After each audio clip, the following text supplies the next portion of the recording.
Now return Cecilia Dapaah's property to her within 7 days. We cannot confirm the freezing of her account. These are the orders of the Financial and Economic Court Division of an Accra High Court to the Office of the Special Prosecutor. According to the court, the OSP's act to seize the property in the matrimonial home of Ms. Dapaah and freeze her accounts was based on mere speculation and reaction to public sentiments and without legal basis. Richard Kojonyako was in court and joins us with details. Richard, give us details of the rulings of the court. Well, so the OSP was in court virtually, and then Madam Cecilia Dapaah and her lawyers were also in court virtually. So the OSP case to the court was that it had conducted a search in Madam Cecilia Dapaah's matrimonial home and discovered an amount of $590,000 and 2.7 million Ghana cedis.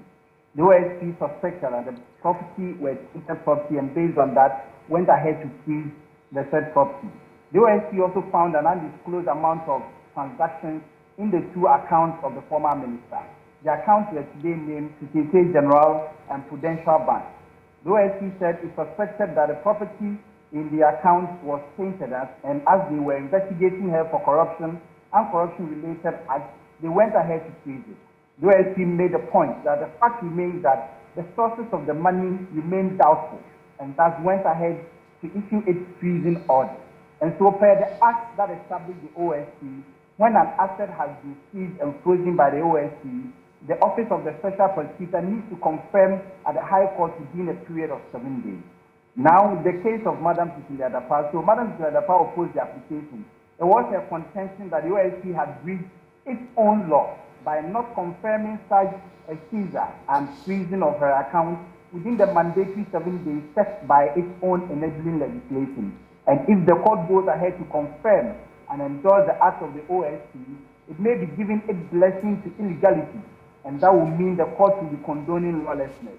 She said the conditions precedent for the OSP to seize and freeze her account were not met before the OSP acted, and that the Office of the Special Prosecutor has failed to properly invoke the jurisdiction of the court. So to Madam Cecilia Dapaah, the property she had acquired were acquired long before she came into public office, and she's not engaged in any corruption or corruption-related activity. Now let's look at what the court based on to give its ruling. So it set down 4 main issues for determination in its ruling. The first was the capacity of the one who authorized the affidavit, and was established that it was not the OSP himself who authorized it, but it was done by someone who was authorized to do so. And so the presumption of regularity had been satisfied, and that the objection raised by Madam Cecilia Dapaah on the capacity was held to be far-fetched and without any legal justification. The second issue the court looked at was whether the condition precedent for the seizure of the property was met. The court said the OSP acted in excess of jurisdiction.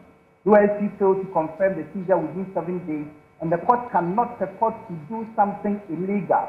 So the court said they were mandated by the law to uphold the law and not condone duty. And secondly, the OSP did not meet the conditions set out in its own act that gives him the power to seize the property, and that the OSP, the property the OSP has described variously as tainted property.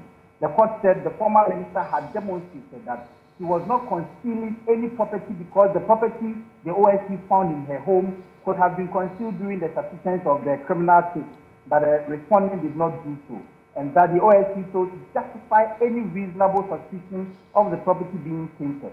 To the court, what the OSP has done is to interfere with the enjoyment of the property of Madam Cecilia Dapaah, and that's in breach of the 1992 Constitution. And on the final issue, the court set down the freezing of the property of the former minister while an ongoing investigation, which outcome is yet to be known, is not rooted in law. That's according to the court. And that the OSP acted on mere speculation, was reactionary to public sentiment, and acted without any legal authority. The court thus ordered the OSP to unfreeze the account of Madam Cecilia Dapaah and return the property she discovered in her matrimonial home to her within the period of 7 days. And it's interesting that this court was held virtually, and I could see Madam Cecilia Dapaah and her lawyers all joining in, and the Office of the Special Prosecutor, the lawyers, they also joining in to listen to the ruling. But were there any reactions from Madam Cecilia Dapaah and her lawyers? Well, so because it was a virtual one, you could see Madam Cecilia Dapaah, but you could not see clearly whether she was smiling or she was frowning or she was behaving in any other way. Either can you also see the OSP also acting, maybe smiling or disappointed in the decision by the High Court. And so because it was done virtually, you could not really clearly see that in fact one was smiling or one was disappointed in the ruling of the court. Grateful for your time here, Richard Kojonyako, our court correspondent. Well, back.